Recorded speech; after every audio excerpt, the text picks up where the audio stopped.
Good evening. Tonight's Gothic tale is the ship that sailed the sky. The moon hung like a silver coin in the inky sky as Gothic felt the familiar tug, a soul adrift, lost between worlds.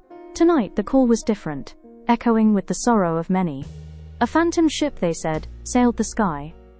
Gothic reached out, her senses stretching towards the ghostly vessel. The air crackled with a strange energy, and whispers carried on the wind spoke of a lost captain and a cursed voyage.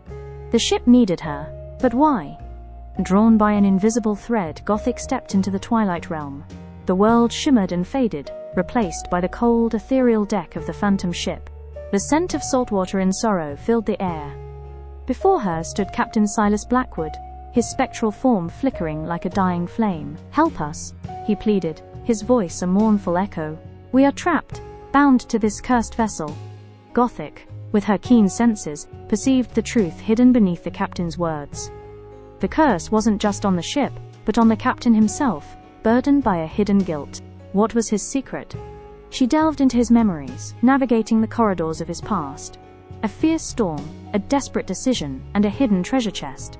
The pieces began to fall into place. The crew had mutinied.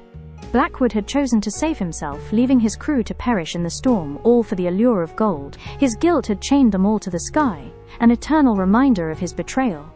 The treasure, it must be returned, Gothic declared, her voice resonating with ethereal power. Only then can the curse be lifted, and your souls find peace. Together they located the chest, hidden deep within the ship's hold.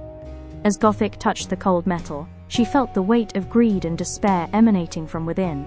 Guided by Gothic, Captain Blackwood steered the ship towards the mortal realm. Below, a small coastal town shimmered in the moonlight, the rightful resting place for the cursed treasure. As the treasure was returned to the sea, a wave of peace washed over the ship.